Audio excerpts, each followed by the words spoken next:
The morning of December 14th, 1944, at Newport News Shipbuilding and Dry Dock Company in Virginia. The air carried the metallic taste of a working shipyard, the constant percussion of riveting hammers echoing across the ways. Workers in cloth caps and coveralls gathered along the slipway, their breath visible in the December cold. Before them sat a grey steel hull, 27,000 tons of aircraft carrier designated CV-21, her flight deck stretching 872 feet from bow to stern. Miss Ruth Overton, daughter of Senator John Overton of Louisiana, stood at the platform with the traditional champagne bottle. At her signal, the bottle shattered against the hull, and USS Boxer began her slide into the James River. 14 months. That was how long it had taken from the laying of her keel to this moment. 14 months to build a fleet carrier capable of carrying 90 aircraft, steaming at 33 knots, and projecting American naval power across an ocean. The workers who built her understood what this meant. They had read the casualty lists from the Pacific. They knew the names of the carriers that had gone down: Lexington at Coral Sea, Yorktown at Midway, Hornet in the Santa Cruz Islands, Wasp near Guadalcanal. But they also knew something else, something that was becoming increasingly clear with each new carrier that slid down American slipways. The United States was building carriers faster than Japan could sink them. Faster, in fact, than Japan could build their own. As Boxer settled into the water and tugboats maneuvered her toward the fitting-out pier, another Essex-class carrier was taking shape on an adjacent way, and another at the Philadelphia Navy Yard, and 3 more at the Norfolk Navy Yard, and 5 at the New York Navy Yard. The American shipbuilding industry had become a machine for producing fleet carriers, and that machine was accelerating every 2 months. Throughout 1943 and 1944, another Essex-class carrier entered service. Not converted merchantman or light cruiser hulls, but purpose-built fleet carriers displacing 27,000 tons, each one carrying an air group larger than many nations' entire air forces. If you're enjoying this deep dive into the story, hit the subscribe button and let us know in the comments from where in the world you are watching from today. On the other side of the Pacific, Japanese naval planners understood the mathematics of their situation with brutal clarity. They had begun the war with 6 fleet carriers in the striking force that attacked Pearl Harbor. They had built the finest carrier striking force in the world, trained to perfection, led by officers who had invented carrier warfare doctrine. But by December 1944, that force had been shattered. 4 fleet carriers lost at Midway in a single day. The light carrier Shoho sunk at Coral Sea, Shokaku and Taiho destroyed at the Philippine Sea. The naval aviation force that had ranged across the Pacific from Hawaii to Ceylon had been reduced to scattered remnants, and the carriers to replace them simply did not exist. The industrial reality was stark. From 1941 to 1945, Japan commissioned 16 aircraft carriers of all types. Some were conversions from passenger liners, submarine tenders, or even the incomplete hull of a battleship.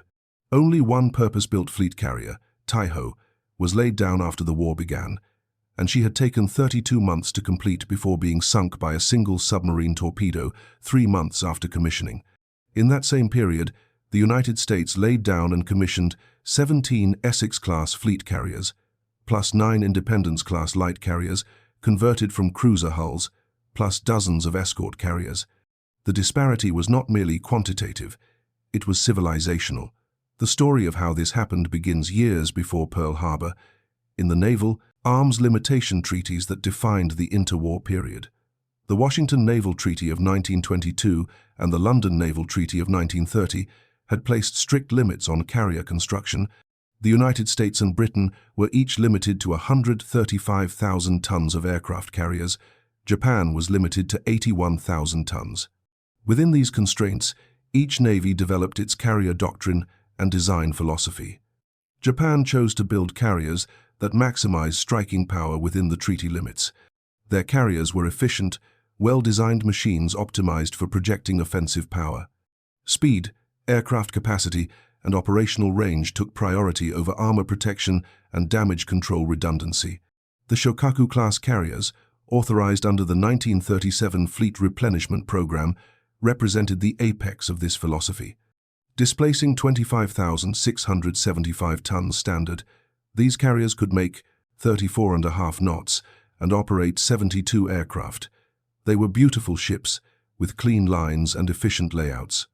The upper hangar measured 656 feet long, between 60 and 78 feet wide, and nearly 16 feet high. The lower hangar, designed primarily for fighters, was slightly shorter and narrower. 3 aircraft elevators could move planes from hangar to flight deck in 15 seconds. The design incorporated lessons learned from earlier carriers while maintaining the aggressive spirit of Japanese carrier doctrine. Shokaku and her sister Zuikaku were laid down in December 1937 and May 1938, respectively. Both were present at Pearl Harbor. Both survived to fight at Coral Sea, where Shokaku took 3 bomb hits that required months of repair. Both participated in nearly every major carrier engagement of the Pacific War. They were not invincible, but they were formidable. Japanese naval officers and pilots, who served aboard them, believed they represented the finest carriers afloat. This belief was not entirely unfounded. The Shokaku-class carriers compared favorably with American carriers of the same period. They were larger than the Yorktown class, carrying more aircraft and capable of higher speeds. Their air groups were trained to a level of proficiency that exceeded American standards in the early war period. But the treaties that had shaped these carriers expired in 1936. Japan formally withdrew from the naval limitation system. The constraints that had governed carrier design for 15 years no longer applied. Both Japan and the United States could now build carriers to whatever specifications they chose, limited only by their industrial capacity and strategic vision. What happened next revealed the fundamental difference between the two nations' approaches to carrier warfare and, more broadly, to industrial warfare itself. In the United States, the Navy Department began planning for what would become the Essex-class almost immediately after the treaty restrictions lapsed. The first design discussions began in May 1939. Initially, the plan called for a single carrier that would use the remaining carrier tonnage available under the Vinson-Trammell Act of 1934. This carrier would displace 23,000 tons, representing only a modest improvement over the Yorktown class. But as war clouds gathered over Europe and Asia, American strategic thinking evolved rapidly. The statutory tonnage restrictions were relaxed. Instead of 1 carrier, the Navy ordered 3 in early 1940. After the fall of France, 7 more were ordered. By the time war broke out in the Pacific, 5 Essex-class carriers were already under construction. The design philosophy behind the Essex-class differed fundamentally from Japanese carrier design. American naval architects were not designing merely for offensive, striking power. They were designing for sustained combat operations across vast distances, for survivability under attack, for the capacity to conduct continuous flight operations under all conditions. They were designing, though they might not have articulated it this way, for industrial warfare. The Essex-class specifications reflected this. Standard displacement of 27,100 tons, length of 872 feet, beam of 93 feet. 4 Babcock and Wilcox boilers feeding Westinghouse steam turbines, generating 150,000 shaft horsepower, maximum speed 33 knots. Operational range of 15,000 nautical miles at 15 knots. The flight deck measured 862 feet long and 108 feet wide, with 2 hydraulic catapults and multiple arresting cables. 3 aircraft elevators, 1 positioned at the deck edge to allow simultaneous launch and recovery operations. The hangar deck was subdivided into sections that could be isolated in case of fire or damage. Aviation fuel capacity of 300,000 gallons, stored in protected tanks below the waterline. Defensive armament that would eventually include 12 5-inch dual-purpose guns, up to 72 40mm anti-aircraft guns, and dozens of 20mm cannons. Every design decision prioritized not just combat capability, but sustained combat capability. The ability to remain in action despite damage, despite losses, despite the inevitable friction of extended operations. But the most revolutionary aspect of the Essex-class was not in the design specifications, it was in the production planning. The Navy Department and the shipbuilding industry had learned from the First World War that modern naval warfare required mass production of capital ships. They designed the Essex-class with this in mind. Standardized components, simplified construction methods, modular assembly, the use of electric welding wherever possible to speed construction and reduce weight, Multiple shipyards working simultaneously from identical plans. Newport News Shipbuilding received the lead contract and would eventually build 7 Essex-class carriers. Bethlehem Steel's Fall River Shipyard in Massachusetts would build 5. The Brooklyn Navy Yard 5. The Norfolk Navy Yard 4. The Philadelphia Navy Yard 3. The goal was not to build one perfect carrier. The goal was to build 24 good carriers faster than the enemy could sink them. Construction time for the first Essex-class carriers averaged 16 to 20 months, from keel laying to commissioning. But as the shipyards refined their methods, this timeline compressed.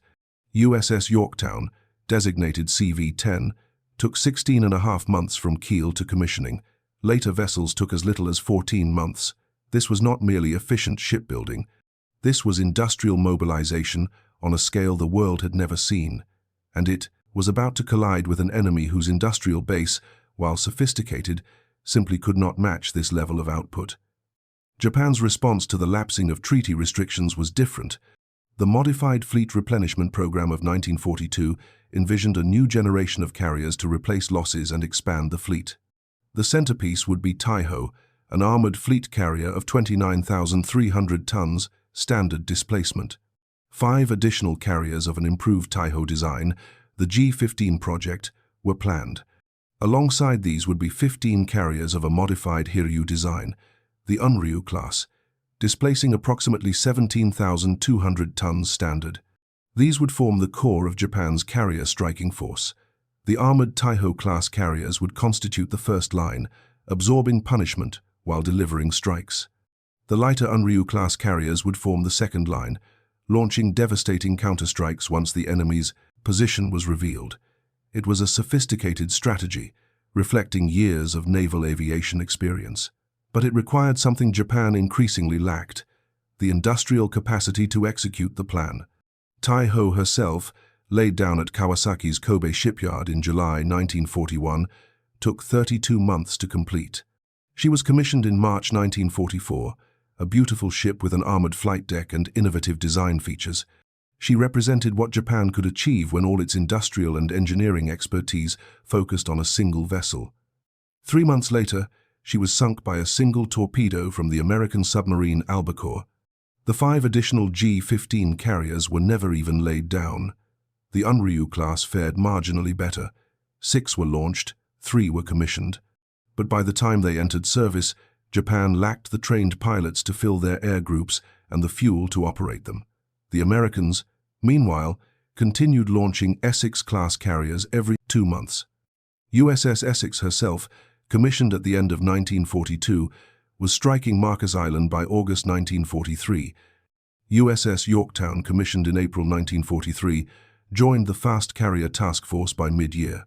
USS Lexington, USS Bunker Hill, USS Intrepid, USS Wasp, USS Hornet. The names kept coming. By the end of 1943, 7 Essex-class carriers were operational in the Pacific. By June 1944, when the Battle of the Philippine Sea began, the Fast Carrier Task Force could put 15 fleet carriers to sea, 9 of them Essex-class. They operated as Task Force 58 under Admiral Mark Mitcher, a concentration of naval air power unprecedented in human history. Over 900 aircraft flying from carrier decks, supported by battleships, cruisers, and destroyers, in a fleet train that could sustain operations for weeks without returning to port. Against this armada, Japan could field 9 carriers, only 3 of which were fleet carriers. The disparity was not merely in numbers, it was in everything: training, logistics, replacement capacity, the ability to sustain losses and continue operating. The Americans had built not just ships, but an entire system for waging industrial warfare at sea. Japan had built excellent individual ships, but ships alone, however well designed, could not overcome the mathematics of production. By December 1944, when USS Boxer slid into the James River, the outcome of the Pacific War had already been determined. Not by any single battle, but by the inexorable arithmetic of industrial capacity. Japan had built 6 fleet carriers during the period when America built 24, and the Essex-class was just beginning. The Imperial Japanese Navy pilot training program had once been the finest in the world. Before the war, naval aviators underwent years of rigorous selection and instruction. applicants to the flight training program faced extraordinarily competitive examinations. In 1937, when Saburo Sakai applied for naval flight training, more than 1,500 men competed for 70 positions. 25 graduated. The training itself lasted years. Student pilots accumulated hundreds of hours of flight time. They mastered not just basic aviation, but carrier operations, navigation across open ocean, combat tactics, and the complex coordination required for carrier strike operations. By the time a Japanese naval aviator received his wings and joined a carrier air group, he was among the most skilled pilots in the world. This system produced the men who struck Pearl Harbor, who ranged across the Pacific in the first 6 months of the war, who fought at Coral Sea and Midway. These pilots averaged 700 hours of flight time. They were professionals who had spent years preparing for carrier warfare. But the system that produced such excellence had a fatal flaw. It was not designed for attrition. It could not replace losses. The program was structured to produce a small number of elite pilots annually, not to rapidly train replacements during wartime. Japanese military planners had assumed a short war against inferior opponents. They had not planned for a prolonged conflict against an industrialized enemy with modern aircraft and its own highly trained pilots. The battles of 1942 began the destruction of this carefully cultivated cadre. At Midway in June 1942, 4 carriers and many of their experienced pilots were lost in a single day. The Guadalcanal campaign that followed consumed hundreds more veteran aviators over months of continuous combat. The Eastern Solomons, Santa Cruz, the grinding attrition of daily operations over the Solomons. Each battle, each engagement, each lost aircraft meant another irreplaceable pilot gone. By mid-1943, American pilots began noticing a decline in the skill of their Japanese opponents. The veterans who remained were still formidable, but they were fewer. The replacements lacked experience. Japan's response to these losses revealed the fundamental limitations of its approach to naval aviation. The training program could not be rapidly expanded. There were not enough instructors, not enough training aircraft, not enough aviation fuel.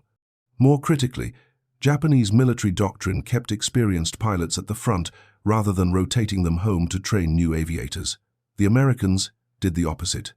Combat veterans rotated back to training squadrons in the United States, passing their hard-won knowledge to new pilots. This meant American replacement pilots entered combat with hundreds of hours of flight time and instruction from men who had survived aerial combat in the Pacific. The Japanese replacement pilots had diminishing training time and instruction from men who had never seen combat. By early 1944, the disparity was severe. A new American naval aviator joining a carrier air group had completed approximately 2 years of training and accumulated 500 or more hours of flight time. He had practiced carrier landings hundreds of times. He had flown the aircraft he would take into combat. He had been taught by combat veterans who shared their experiences and tactical knowledge. He was joining an air group on a carrier that had logistical support, maintenance crews, spare parts, and an industrial system that could replace losses. A new Japanese naval aviator in early 1944 had perhaps 3 months of training and minimal flight hours, fuel shortages, limited training flights. Experienced instructors were scarce because they had been sent to the front to fill gaps in carrier air groups. The pilot might arrive at his carrier having never practiced a carrier landing at sea. He would be flying aircraft that were increasingly obsolete compared to American designs, and he would be part of an air group on a carrier that lacked adequate spare parts, maintenance support, and any realistic hope of replacement if lost. This was the situation facing the Japanese carrier air groups that assembled for Operation Eigo in June 1944. Admiral Jisaburo Ozawa, commanding the mobile fleet, had 9 carriers under his command. 3 were fleet carriers: Taiho, the new armored carrier commissioned just 3 months earlier; Shokaku, veteran of nearly every major carrier battle since Pearl Harbor; and Zuikaku, Shokaku's sister ship and the last surviving carrier from the Pearl Harbor strike force. The remaining 6 were light carriers. Together, these carriers embarked approximately 450 aircraft. On paper, this was a formidable striking force. In reality, it was a force built on a foundation that had already cracked. Many of the pilots filling the carrier air groups were recent graduates with minimal training. Some had less than 100 hours of total flight time. Flight instructors had been pulled from training schools to fill cockpits because there were no other pilots available. These instructors were skilled aviators, but they had no combat experience. The truly experienced pilots, the veterans who had survived the battles of 1942 and 1943, were few. The air groups practiced together for only a few weeks before the operation began. There was insufficient fuel for extensive training flights. The complex coordination required for massed carrier strikes had to be attempted by pilots who barely knew how to find their own carriers, much less coordinate with dozens of other aircraft in combat. Ozawa knew his pilots were inexperienced. His operational plan attempted to compensate for this weakness by leveraging geography and aircraft range. Japanese carrier aircraft had longer range than their American counterparts. Ozawa planned to station his carriers at maximum range from the American fleet, beyond the reach of American carrier strikes. His aircraft would fly to the American carriers, attack them, then continue on to land at Japanese air bases on Guam and other islands in the Marianas. There they would refuel and rearm before flying back to attack the Americans again, effectively using the carriers and land bases as a shuttle system. The longer range of Japanese aircraft would allow them to strike while remaining safe from counterattack. The land bases would provide support for the inexperienced pilots and multiple opportunities to strike the American fleet. It was a sophisticated plan that reflected years of carrier aviation experience. It might have worked in 1942, when Japanese pilots were superior and American carrier defenses were still developing.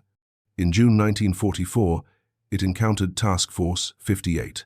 The morning of June 19, 1944, approximately 100 miles west of Saipan. Task Force 58 steamed in tactical formation under clear skies. 15 aircraft carriers arrayed in 4 task groups, each group centered on 3 to 4 carriers, surrounded by battleships, cruisers, and destroyers. 7 of the carriers were Essex-class fleet carriers. 8 were Independence-class light carriers. Together they carried more than 900 aircraft. The task force commander was Vice Admiral Mark Mitcher, flying his flag aboard the carrier Lexington. The overall fleet commander was Admiral Raymond Spruance, aboard the heavy cruiser Indianapolis. The Americans knew the Japanese were coming. Radio intelligence had intercepted and decoded Japanese communications. Search aircraft had located elements of the Japanese fleet the previous day. Mitcher had recommended launching an immediate strike, but Spruance had vetoed the plan. His primary mission was protecting the amphibious forces landing on Saipan. He would not risk leaving them unguarded while his carriers ranged far to the west, hunting the Japanese fleet. Task Force 58 would fight defensively. It would destroy any Japanese aircraft that approached, then strike the Japanese carriers if opportunity permitted. At 10 minutes past 10 in the morning, American radar detected the first wave of Japanese aircraft approximately 140 miles to the west. Mitcher ordered every available fighter into the air. Within minutes, nearly 300 Grumman F-6F Hellcat fighters were climbing toward the incoming raid. The Japanese attack consisted of 69 aircraft from Ozawa's carriers, 0 fighters, Judy dive bombers, and Jill torpedo bombers. They flew in loose formations, the fighter leaders attempting to maintain formation discipline with inexperienced wingmen. As they approached the American fleet, they encountered something for which their limited training had not prepared them. The American Combat Air Patrol, vectored by radar, intercepted them 70 miles from the carriers. What followed was slaughter. The Japanese formations disintegrated under the initial attacks. Individual aircraft scattered, attempting to evade or fight their way through. The American pilots, many of them combat veterans, others trained by combat veterans, pressed their attacks with methodical efficiency. Hellcats had superior performance to the aging Zeros. The American pilots had been taught by men who knew how Japanese aircraft fought and how to exploit their weaknesses. They had practiced these tactics hundreds of times. They worked in coordinated sections, supporting each other, executing the tactics that had been refined through years of combat experience. If you find this story engaging, please take a moment to subscribe and enable notifications. It helps us continue producing in-depth content like this. Of the 69 aircraft in the first Japanese wave, 42 were shot down before reaching the fleet. The survivors pressed on, flying into a second defensive layer. The anti-aircraft fire of the screening, battleships and cruisers deployed ahead of the carriers. The American ships had been positioned specifically to create an anti-aircraft barrage that any attacking aircraft would have to penetrate. They were equipped with radar-directed fire control and new proximity-fused shells that exploded near aircraft rather than requiring direct hits. More Japanese aircraft fell to this curtain of fire. A handful reached the carriers. None scored hits. Of the 69 aircraft that began the attack, only 27 returned to their carriers or made it to the airfields on Guam. The second wave fared no better. Launched at 8:45 in the morning, 128 aircraft approached the American fleet around 11 in the morning. Again, radar detected them at long range. Again, Hellcats intercepted them far from the carriers. The combat air patrol had been reinforced. Fresh fighters launched from the carriers joined those already airborne. Over 90 Hellcats engaged the second wave. The inexperienced Japanese pilots stood no chance. Many appeared to have difficulty maintaining formation. Some seemed uncertain how to react to the aggressive American attacks. The veterans among them fought skillfully, but they were too few. By the time the second wave reached the anti-aircraft barrage, it had already been decimated. 69 aircraft were destroyed. 6 returned. The third and fourth waves achieved similar results. By mid-afternoon, when the last attacks ended, the statistics were stark. The Japanese had launched approximately 370 carrier aircraft in 4 waves. American fighters and anti-aircraft fire had destroyed more than 300. Task Force 58 had lost fewer than 30 aircraft to enemy action. American pilots were jubilant. One pilot, returning from combat, reported on the radio that it had been like an old-time turkey shoot back home. The name stuck. The Battle of the Philippine Sea would be remembered as the Great Marianas Turkey Shoot, but the day's disasters for Japan were not complete. While the air battle raged, 2 American submarines were stalking Ozawa's carriers. USS Albacore, positioned northwest of the battle, identified the carrier Taiho in her periscope at 20 minutes past 8 in the morning. The submarine fired a spread of 6 torpedoes at a range of 11,000 yards. 5 missed. 1 struck Taiho forward on the starboard side. The damage appeared minor. The carrier maintained speed and continued operations. Her crew did not realize that the torpedo had ruptured aviation fuel tanks and that volatile fumes were building up below decks. At 2:20 in the afternoon, a catastrophic explosion tore through Taiho. Aviation fuel vapors had been ignited, probably by a spark from electrical equipment or an open flame. The explosion ripped through multiple compartments. Secondary explosions followed as aviation fuel and ammunition cooked off. The carrier, Japan's newest and most sophisticated, had been in commission for 3 months. She sank at 3:30 in the afternoon with heavy loss of life, including most of her crew and the aviators who had just returned from attacking the American fleet. 2 hours earlier, USS Kavala had found the carrier Shokaku recovering aircraft from the morning strikes. The submarine maneuvered into attack position and fired a spread of 6 torpedoes at midday. 3 or 4 struck the carrier on the starboard side. The damage was severe. Fuel lines ruptured. Aviation fuel vapor began spreading through the ship. Shokaku's crew, veterans who had survived damage before, fought to save their ship. They isolated damaged compartments, fought fires, attempted to pump out flooding, but at 3 in the afternoon, the vapors ignited. Massive explosions racked the carrier. The forward magazines detonated. Shokaku began listing heavily. At 3:10 in the afternoon, the captain gave the order to abandon ship. The carrier that had struck Pearl Harbor, that had fought at Coral Sea, and the Eastern, Solomons, that had survived bomb hits and damage throughout the war, rolled over and sank, taking 1,200 men with her. On the bridge of Lexington, Admiral Mitchell received reports throughout the afternoon. The aerial slaughter of Japanese aircraft, the submarine sinkings of 2 enemy carriers. Task Force 58 had achieved a decisive defensive victory, but the battle was not over. The Japanese carriers were still out there, damaged but operational. Mitchell wanted to launch a strike before darkness fell. Search aircraft were frantically trying to locate the Japanese fleet.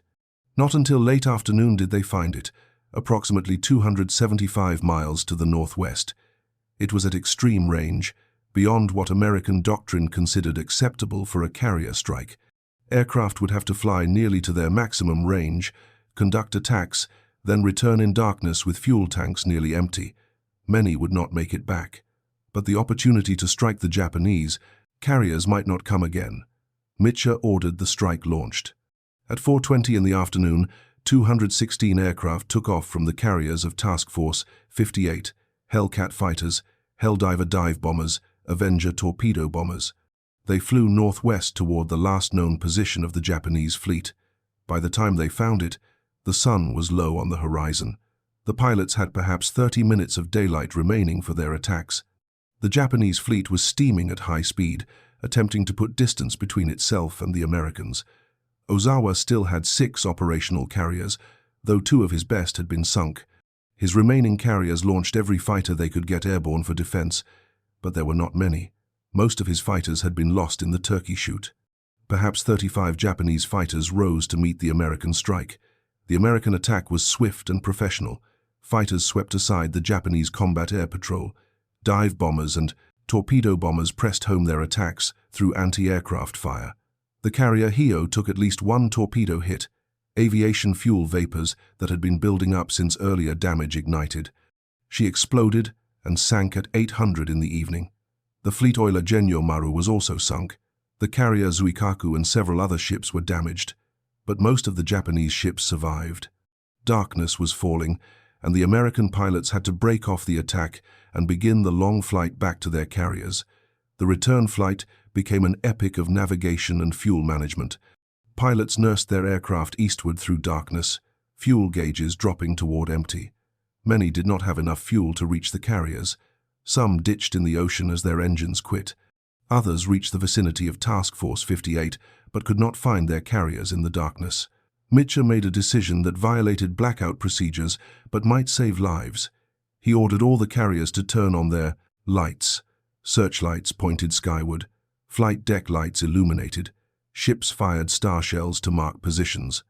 The order risked making the fleet visible to Japanese submarines, but it gave returning pilots something to aim for in the darkness.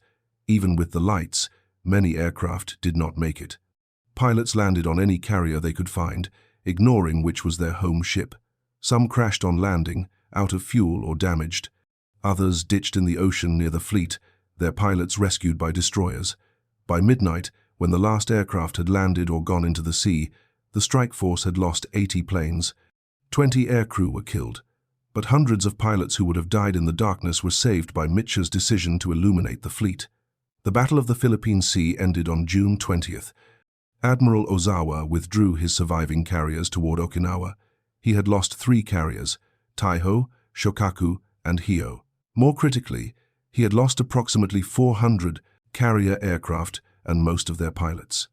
The carefully reconstituted carrier air groups that Japan had spent a year training no longer existed. Task Force 58 had lost fewer than 130 aircraft total, including operational accidents, and those losses could be replaced within days. New aircraft would fly out from escort carriers. Replacement pilots were already in the training pipeline. Within weeks, Task Force 58 would be back to full strength. Japan could not replace its losses.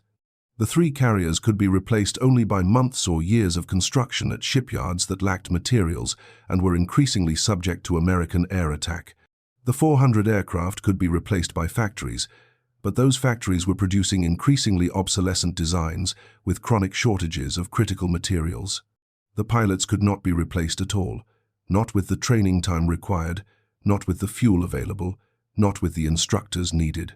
The surviving pilots from the battle were exhausted, demoralized men who had watched their formations disintegrate and their comrades die in numbers that made continued resistance seem futile. On the flight decks of the American carriers, pilots gathered in ready rooms to debrief their missions. They spoke of easy targets, of Japanese pilots who seemed confused and unable to execute coordinated tactics, of attacks that fell apart under the first defensive fire. One pilot, Lieutenant Junior Grade Alexander Vrasiu of Fighting Squadron 16, had shot down 6 Japanese aircraft in a single engagement. He held up 6 fingers for the camera as he climbed from his Hellcat's cockpit. It had been, he said, just like a turkey shoot. Around him, maintenance crews were already preparing aircraft for the next day's operations. The armament crews loaded ammunition belts. The mechanics topped off fuel tanks. The plane handlers spotted aircraft for the dawn launch. The Essex-class carriers and their air groups were ready to continue operations. They had absorbed everything the Japanese threw at them and emerged stronger. In the waters west of Saipan, the industrial disparity between the two nations had been made manifest not in the construction of ships, but in the skies above them. The United States had not merely built more carriers. It had built a complete system: ships, aircraft, pilots, maintenance, logistics, training, replacement capacity. Japan had built excellent individual ships and trained superb individual pilots, but it could not sustain the system under the attrition of modern industrial warfare. The 24 Essex-class carriers were not just ships, they were the delivery vehicles for an air power projection system that Japan could no longer match. And more Essex-class carriers were sliding down American slipways every 2 months. The modernization programs that followed demonstrated the fundamental soundness of the Essex-class design. Beginning in the late 1940s, many Essex-class carriers underwent extensive reconstruction under Ship Characteristic Board programs designated SCB-27A and SCB-27C.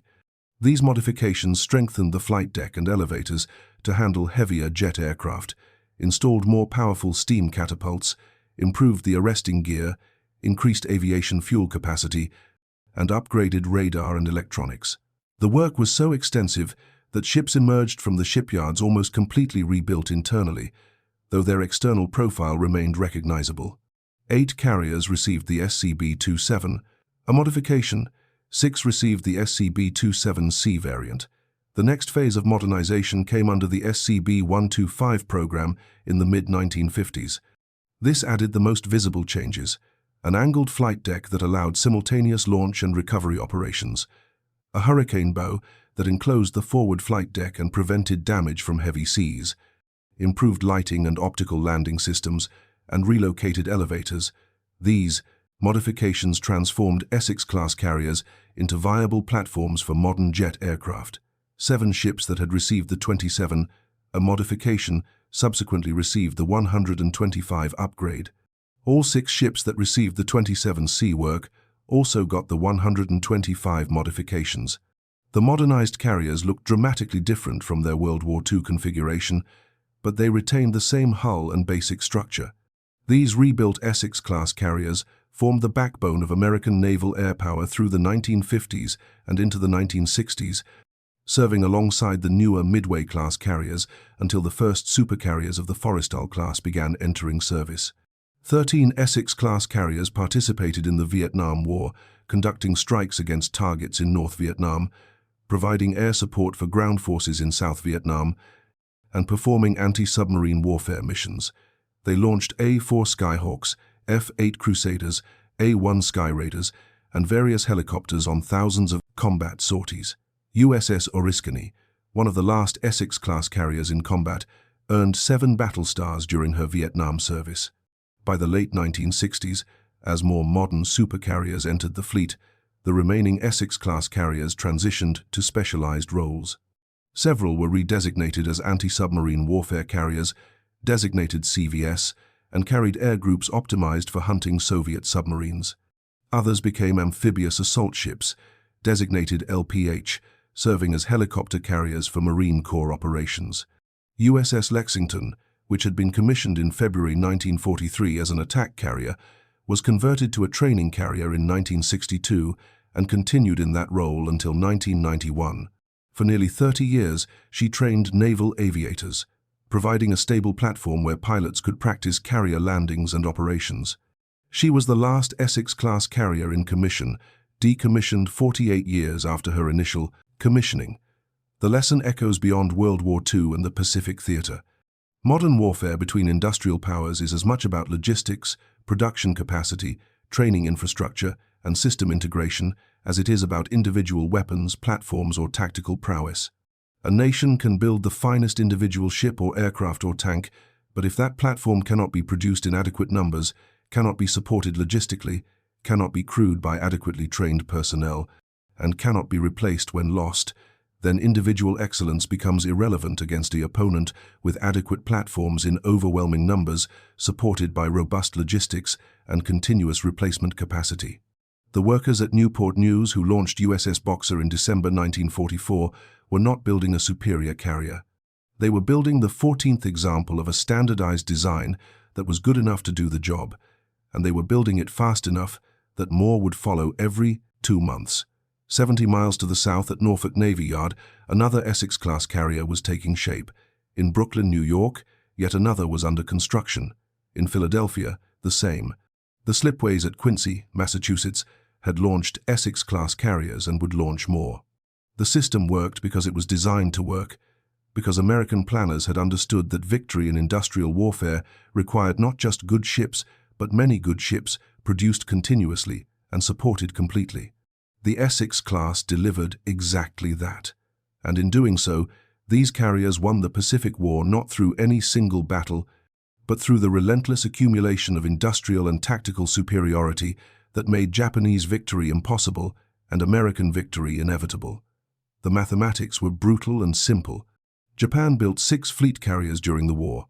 America built 24 Essex-class carriers in the same period, plus light carriers, escort carriers, and other naval vessels.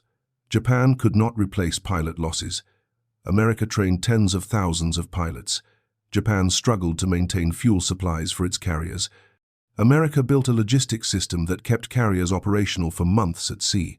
The outcome was determined not on the day of any particular battle, but on the day American planners decided to build carriers that were good enough, fast enough, and numerous enough to overwhelm any opposition. The Essex-class was the embodiment of that decision, and these carriers proved that in modern warfare, the factories matter as much as the admirals, the shipyards as much as the pilots, and the system as much as the individual ship. Thank you for watching. For more detailed historical breakdowns, check out the other videos on your screen now, and don't forget to subscribe.